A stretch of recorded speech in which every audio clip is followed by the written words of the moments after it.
नमस्कार, स्वागत है आपका। आप देख रहे हैं सी न्यूज, आपके साथ में हूं राम मोहन शर्मा। जम्मू कश्मीर के कठुआ में सोमवार को हुए आतंकी हमले में 5 सैनिक शहीद हो गए। आतंकियों ने 2 ग्रुप में आकर सुरक्षा बलों पर हमला किया था। इस हमले में लोकल मुखबिर ने आतंकियों की मदद की थी। घाटी में आतंक के खिलाफ सेना के ऑपरेशन को लेकर आतंकियों में बौखलाहट साफ दिख रही है। तभी तो वो आए दिन पीठ पर वार करके सेना के मनोबल को गिराने की नाकाम कोशिश करते हैं। जम्मू कश्मीर के कठुआ जिले में आतंकियों ने सेना की गाड़ी पर ग्रेनेड से अटैक किया। इस हमले में 5 जवान शहीद हुए।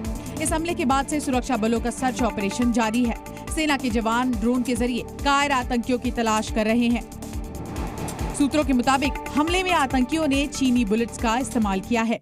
आतंकियों के पास से चीनी हथियार भी हो सकते हैं। इसके अलावा आतंकियों के पास घातक M4 असॉल्ट राइफल भी है। हमले की जिम्मेदारी पाकिस्तान आतंकी संगठन जैश-ए-मोहम्मद से जुड़े संगठन कश्मीर टाइगर्स ने ली है। सोशल मीडिया के जरिए आतंकी संगठन ने कबूल किया कि उसने ही इस कायराना वारदात को अंजाम दिया है।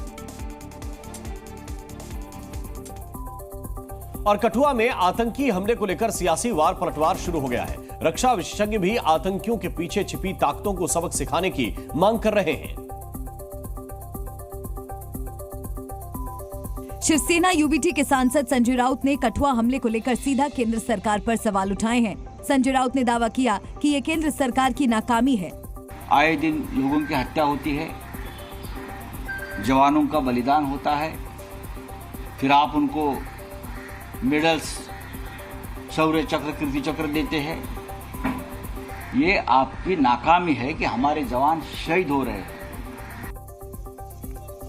वहीं केंद्रीय मंत्री गिरिराज सिंह ने कहा कि मौजूदा सरकार के नेतृत्व में आतंकियों को जहन्नुम पहुंचाया जाता है।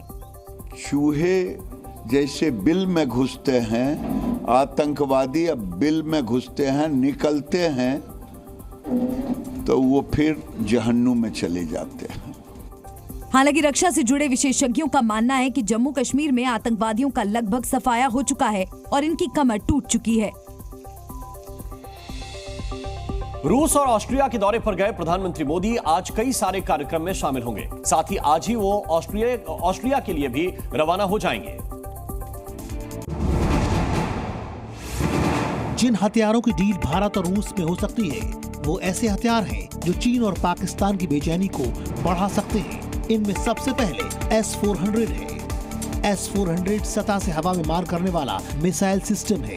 ये सिस्टम विमान, ड्रोन, क्रूज मिसाइल हमले को रोकने में सक्षम है। इसकी मारक क्षमता 30 किलोमीटर की ऊंचाई के साथ 400 किलोमीटर है। 400 किलोमीटर तक 72 टारगेट को ट्रैक कर सकता है।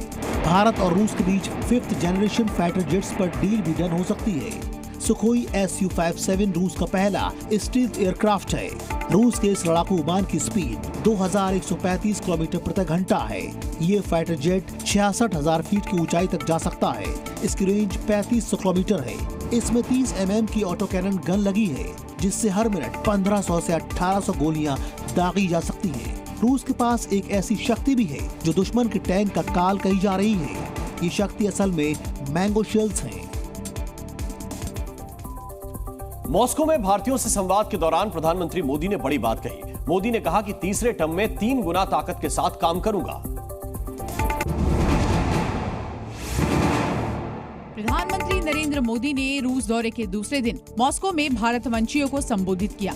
मोदी ने कहा, चुनौती को चुनौती देना मेरे डीएनए में है। आज दुनिया भारत का विकास देखकर आश्चर्यचकित है। कार्यक्रम में मौजूद लोगों ने भारत माता की जय के नारे लगाए। कार्यक्रम में मौजूद लोगों ने भारत माता की जय और मोदी मोदी के नारे लगाए। 5 साल बाद अपने रूस दौरे पर गए पीएम मोदी की आज रूसी राष्ट्रपति व्लादिमीर पुतिन के साथ शिखर सम्मेलन में औपचारिक मुलाकात होगी। इससे पहले कल पुतिन और मोदी के बीच पुतिन के घर अनौपचारिक मुलाकात हुई, जिसमें पुतिन ने पीएम मोदी की जमकर तारीफ की। रूस ने यूक्रेन की जंग में रूस की सेना के लिए काम कर रहे सभी भारतीयों को छोड़ने का फैसला किया है। साथ ही इनकी स्वदेश वापसी का भी इंतजाम करेगा। सूत्रों के मुताबिक रूसी राष्ट्रपति से मुलाकात के दौरान पीएम मोदी ने यह मुद्दा उठाया था। रूस के इस फैसले को भारत की बड़ी कूटनीतिक जीत बताया जा रहा है। और कांग्रेस सांसद राहुल गांधी आज अपने संसदीय क्षेत्र रायबरेली पहुंचे।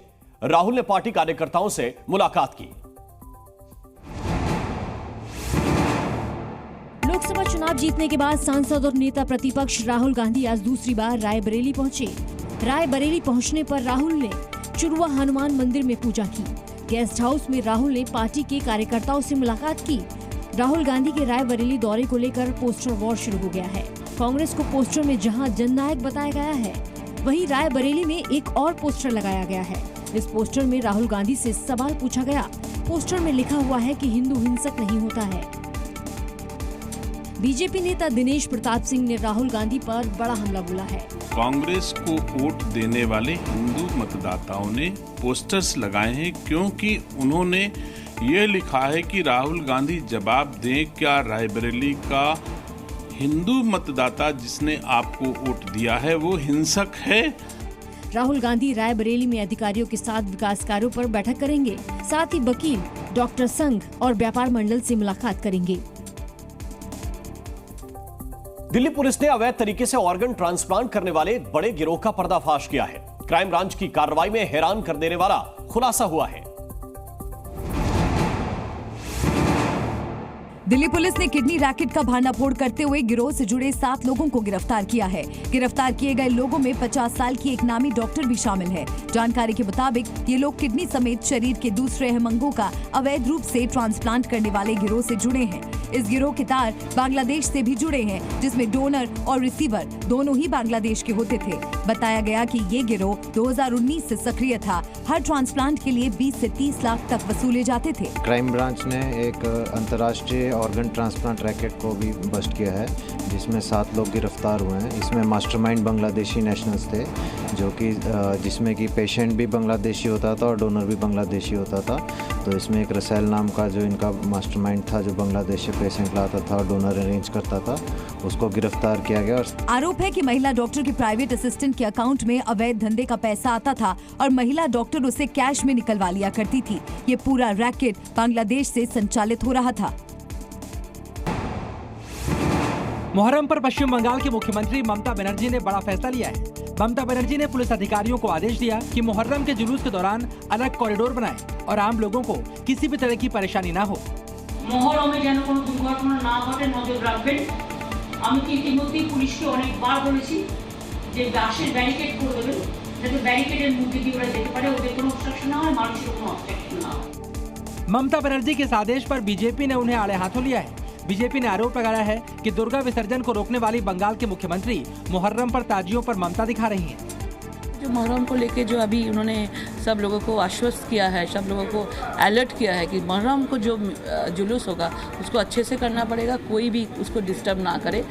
और आप लोगों ने देखे कि ऐसा कभी इतना सारा रामनवमी बोलिए, बहुत सारे हिंदू लोगों का बहुत सारा कुछ होता है, पूजा पार्वण बहुत कुछ होता है। कभी ऐसा हुआ है क्या कि उन्होंने कोई प्रेस कॉन्फ्रेंस करके बोल रहा है कि सबको अच्छे से करने दीजिए, ऐसा कुछ बोला है क्या? क्योंकि उसको 30% के भरोसा के ऊपर इतना सीट जीते हैं। असम में लगातार हो रही बारिश की वजह से राज्य के 29 जिले बाढ़ की चपेट में हैं। राज्य में ब्रह्मपुत्र और उसकी सहायक नदियां खतरे के निशान से ऊपर बह रही हैं, जिससे लोग दहशत में हैं। बाढ़ और बारिश का सबसे ज्यादा असर असम के दारंग जिले में हुआ है, जहां बाढ़ से सड़कों पर सैलाब बहता दिखा। ब्रह्मपुत्र नदी का जलस्तर बढ़ने से कई इलाके डूब गए और लोगों के घरों में भी पानी घुस गया। लोग नाव बनाकर एक जगह से दूसरी जगह जाते दिखाई दिए। असम राज्य आपदा प्रबंधन प्राधिकरण के मुताबिक पिछले 1 महीने से असम में बाढ़ के हालात खराब बने हुए हैं। बाढ़ प्रभावित जिलों में NDRF को भी तैनात किया गया है। असम सरकार के मुताबिक बाढ़ से 29 जिलों के 22,74,289 लोग बुरी तरह प्रभावित हुए हैं।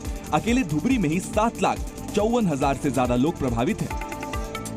राज्य में 269 राहत शिविरों में 53,000 से ज्यादा लोगों ने शरण ले रखी है। असम में बाढ़ का असर कुछ ऐसा है कि इंसान और बेजुबान सभी सुरक्षित ठिकाना ढूंढ रहे हैं। तस्वीरें काजीरंगा नेशनल पार्क की हैं, जहां बाढ़ से बचने के लिए कई जानवर ऊंचाई वाले इलाके की तरफ जाते दिखाई दिए।